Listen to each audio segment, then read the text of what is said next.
In other news, questions continue to swirl around China and whether it holds too much influence over the World Health Organization. Today, U.S. President Donald Trump is threatening to permanently withdraw funding to the organization and cancel his country's membership. Prime Minister Trudeau was asked earlier if his government will follow suit. Take a listen to his answer. I think as we move through this crisis and particularly come out of it, we will have to be asking questions about the independence and the strength of those organizations to be able to do the kinds of things that are absolutely necessary in keeping everyone around the world safe. That balance does need to be looked at carefully. There will be some real questions around China, of course, in the coming months and years that need to be answered, and we will be part of that.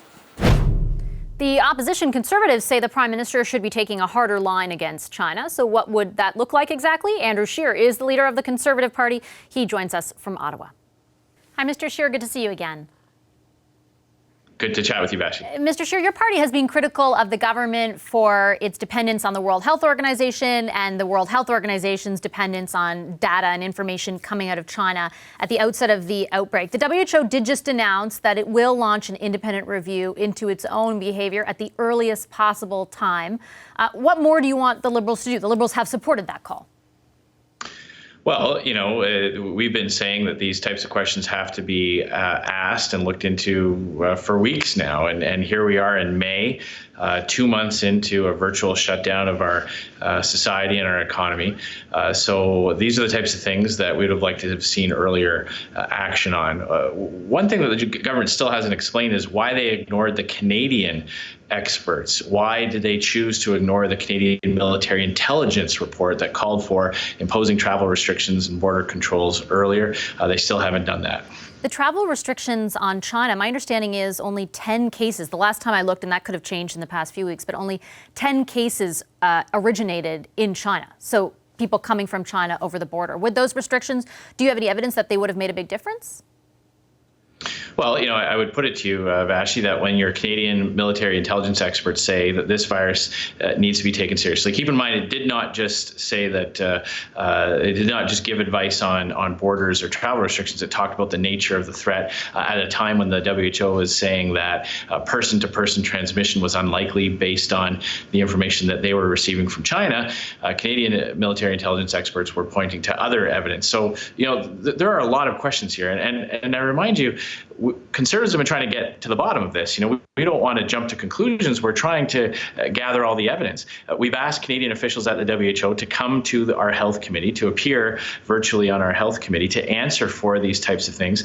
They refuse to do so. So clearly, they're not being open and transparent, and we hope that changes. What more, though, do you specifically want from the government? And I'm asking because you called their action so far a policy of appeasement. They have supported the call for an independent inquiry. The Prime Minister says there are questions about China's behavior that should be looked into. What more exactly or specifically do you want them to do?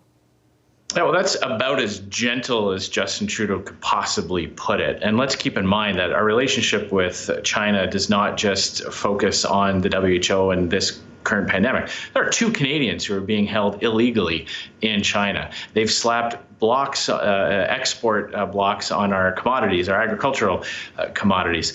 What we've been saying is that this Liberal government needs to stand up for Canada and stop letting Canada get bullied around on the world stage. They should pull their funding to the Asian Infrastructure Bank. We should increase the number of inspections coming on cargo coming from China. We should be sending a message to the government of China, to the PRC, that you can't just arrest and hold Canadian citizens without consequences, that you can't just treat Canada like this. And up until this moment, Justin Trudeau has done precisely nothing. So I believe that his shift in messaging is all based on polling data and finally understanding that Canadians have had enough, but it's not sincere.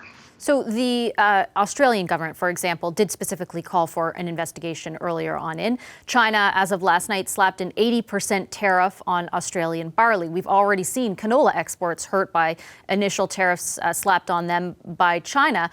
You have many constituents who are farmers. If you take the actions that you're describing, are you prepared for the trade-off that those kinds of tariffs and punitive measures could be put onto Canadian exports, farm exports in return. Well, are you suggesting that we don't stand up for ourselves, that because we might be afraid of a reaction by China, we just stand idly by while Canadians are held illegally? I believe we should be standing in solidarity with our allies and our partners, those countries around the world that defend and promote democratic ideals, that defend and promote freedom and individual liberty against a communist regime in China. And keep in mind, doing nothing, Vashi, has already resulted in 2 Canadians being held illegally and those types of tariffs being slapped and blocks being slapped on Canadian products. So doing nothing has had negative consequences for Canada. I believe that if freedom-loving countries around the world unite together, work together, support each other, then China's ability to take reprisals, to get vengeance on other countries would be limited if we all support each other. I'm not suggesting anything. I'm asking you whether you'd be prepared for the recourse, if that's okay, if you're willing to do the things that you're talking about, if it means those kinds of tariffs or retaliatory measures put back on Canadian goods. Well, as I said, the PRC, the Communist government in China, has already put those types of measures on Canada without Canada having done anything to stand up for itself under this Liberal government. So doing nothing clearly has a cost. And I believe that, when you've got a country that is failing to abide by international norms, failing to abide by the rule of law and extending basic decencies to foreign citizens, when you have a regime in China, as we have now, going down the road that it is going, it's important for democratic countries around the world to support each other. Otherwise, we run the risk of the PRC doing exactly focusing on one country than another to put those types of consequences on in an effort to, I believe, discourage other countries from standing up for themselves. I want to also ask you, Mr. Scheer, about something else you've been talking about a lot lately, and that is the need for more in-person Parliament. The thesis, I've listened to the press conferences you've given over the past few weeks, and the thesis, and you correct me if I'm wrong, but you put forth is that virtual Parliament isn't an adequate substitute for the real thing. And I'm wondering how you know that for sure. Based on the information I have, you've been to about 2 of the 6 sittings so far. Well, I participated in 2 of the sessions as well as the in-person ones that we've been having. We've had reports from caucus members who've had challenges with connectivity and with having the ability to participate in it. But I don't believe anyone is arguing that virtual sittings are an adequate replacement for in-person sittings. And we're also calling, keep in mind, for the powers and the abilities and the rights of parliamentarians to be restored. Right now, the committees that are operating, and keep in mind, what we're seeing virtually is not a House of Commons sitting. It's a special committee sitting. That means we don't have the ability to compel testimony, to compel evidence. We can't have a motion passed to ensure the government provides documents. We can't force officials like the Canadian official at the WHO to appear and testify. There's very limited ability for the opposition to go through government legislation at the committee stage, to hear from witnesses and stakeholders. So clearly what we have right now is not adequate. We believe that having a return to a normal parliamentary cycle with a reduced roster of MPs is what is necessary to help guide this government through this pandemic. Are you open to a hybrid? So some of the stuff you just laid out, for example, on powers that parliamentarians don't have, mixed with a continuation of virtual sittings over in person. Is there sort of a middle ground there that parties can arrive at? For sure. We're open to any proposal that includes some kind of a return to a normal work plan, some kind of a mix, perhaps, between what we have been doing for the last few weeks with adding on extra in-person sittings and all the abilities that come with that. We're hopeful. Last time we were hoping to get 4 in-person sessions. The government didn't budge, and they had the support of the Bloc and NDP to effectively sideline Parliament's role in this crisis. Hope springs eternal. If the government has a specific counter proposal that they would like to see, we will receive that with open ears, open eyes. But so far, all we've got is an indication that they just want to keep carrying on exactly how they have been, and we don't believe that that's sufficient. Okay, before I let you go, on the subject of transparency, Mr. Scheer, you did admit this weekend that you're no longer renouncing your U.S. citizenship because you aren't going to be Prime Minister. When did you make that decision? Shortly after I decided that I was stepping down as leader of the Conservative Party.